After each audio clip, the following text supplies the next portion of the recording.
Okay, John or Mike, you spent a lot of years in the Russian FSB, in the intelligence services.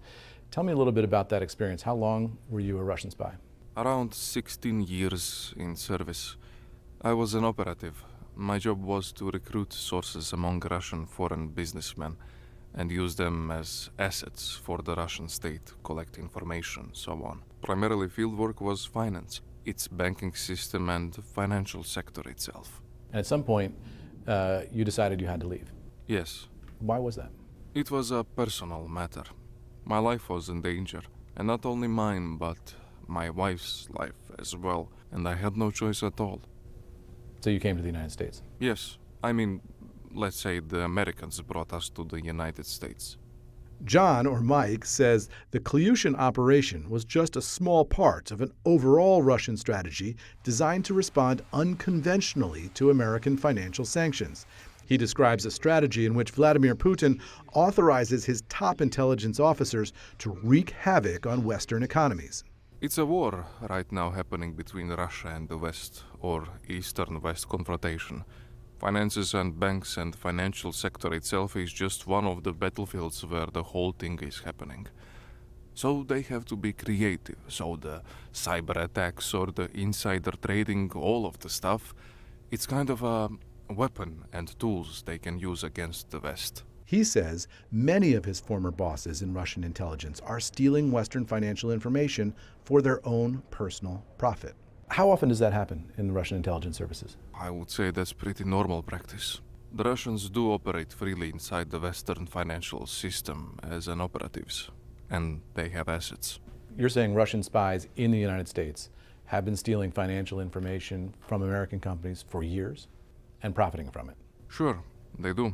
Not Russian spies are profiting from it, but the people to whom they've been delivering this information. Yeah, that's for sure. So they're bosses back in Moscow. Bosses back in Moscow or companies which are affiliated with the Kremlin and Kremlin operations. So Russian spies are insider trading in the United States all the time? Well, I only can say from my own personal experience, but what I say from my career, what I was doing, that was pretty common, yeah. Did you see insider trading in U.S. markets while you were inside the FSB? I saw the information which was extracted. And you're saying it's more than just cyber attacks, it's also spying in person. It is most important part. The cyber attack, again, it's traceable. But if you have a mole inside, hypothetical mole, inside a private business company, right? This person can sit there for years, decades.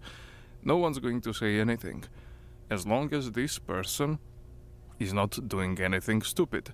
He's not buying some Bugattis, Lamborghinis, Porsches, and so on. And you know for a fact from your own experience that there are moles inside American companies passing this kind of information now? I can't say this kind of information, but that was my job to recruit foreign businessmen, including Americans. So yes. And how did you do that? How did you recruit them? Charm. You are charming. No, I'm kidding. It's a long process. You need to collect information, you need to pick the person. It's a long process. Like a shark, you have to circle around. What this spy is saying is pretty shocking, and it has profound implications for the U.S. financial system. I wanted to check that with some American experts. Are there more gangs like Klyushins?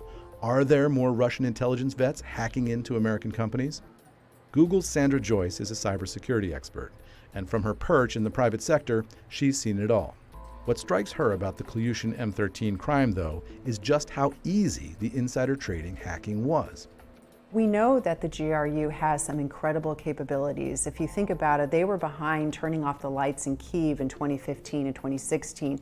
If you recall the NotPetya incident where worldwide shipping came to a halt, that was the GRU. So they're capable of doing some pretty incredible hacks. So for a guy like Ermakov, this was easy pickings. For a guy like him in the GRU, this probably would have been on the easy side for them. Do you worry about guys with that kind of experience bleeding off into the private sector and sort of setting themselves up as, pirates with a letter of marque, kind of working in Russia with that kind of skill set, attacking American companies? Well, right now we are seeing this surge of ransomware and extortion to American companies, and that is coming out of Russia primarily and also Eastern Europe. So we do feel that it's a huge concern and a national security issue for sure. And I talked with Joe Bonavolanta, who ran the FBI's Boston division during the investigation. He says M13 is probably not the only cyber-enabled insider trading gang out there. Do you think this kind of hacking to trade is happening more often than we know? I do. When you look at the defendants in this case, and there was in excess of approximately 90 some odd $90 million that were generated or made from this criminal scheme, you can imagine when you extrapolate that across other groups or individuals that are conducting this, it's significant. Do you think Ermakov is out there insider trading right now? That I couldn't answer. I don't know what he's doing right now. I mean, if he doesn't plan on going skiing in Switzerland, he can sit in Moscow and do this all day long. Well, he could potentially do that, but think of the additional risk he's taking where he is now the subject of 3 very significant federal indictments. Yeah, but he seems to shrug those off, right? I mean, they just pile up in an office in Washington somewhere. If he doesn't leave Moscow or doesn't leave Russia, he's kind of untouchable. But I don't think he would shrug those off if, in fact, he did wind up, traveling one day and he was picked up. It's that specter that hangs over these individuals' shoulders really for the rest of their lives, which is not an easy way to live.